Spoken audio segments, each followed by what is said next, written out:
Okey geng, kita ada sebuah Alza. Alza ni lebih kurang tahun 2019 ke 18 macam tu lah. Alza ni dia masalah dia ono daripada Shah Alam ni mari katanya kereta dia masalah gear sentak. Masalah gear sentak kereta dia ni.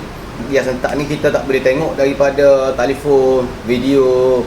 Macam orang cakap nak hantar video dia naik lambang Audi, lepas tu gear tu sentak macam mana, tak boleh. Kena awak mari dekat bengkel dulu.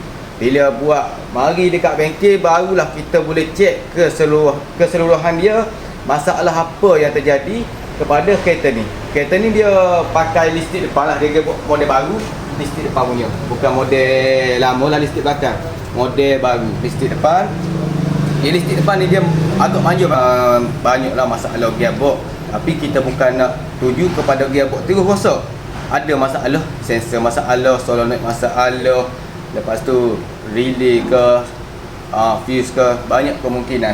Macam kereta ni dia kalau masuk gear art ataupun art pergi ke N pun sentak, nak pergi ke art pun sentak, memang terasa sampai enjin tu bergegar rasa enjin. Lepas tu saya cek keseluruhan, kita scan komputer apa semua, kereta ni bukan masalah daripada gearbox lah, 100% bukan daripada masalah gearbox. Dia hanya berpunca daripada solenoid wah body. Sebab dia punya naik kod P0743, dia punya naik tu lockup solenoid malfunction lah.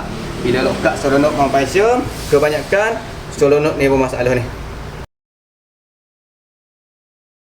Sebab saya tengok dalam kita baca dalam komputer apa semua, dia solenoid ada yang tak baca, ada dua rasa tak baca. Tak baca, memang jalan cerita dia memang sentak lah. Macam bawah dia pun dia ada straw juga. Dia ada straw, saya tengok dia punya straw. Saya tunjuk dia punya straw. Straw dia pun tak ada masalah lah.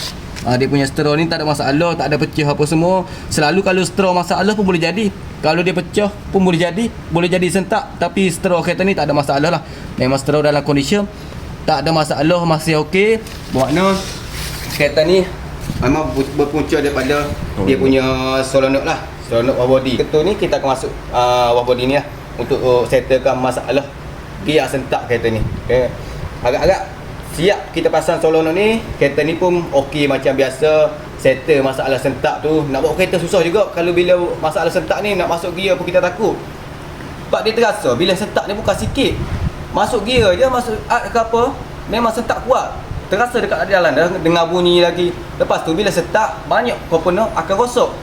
Dia berenyuk dengan kuat. Pak, kak, level arm satu hal, engine mounting, drive shaft. Sebab dengan sentak. Jadi kereta ni kita tukar lah masuk wah body ni. Wah body yang recon. Kita masuk lagi.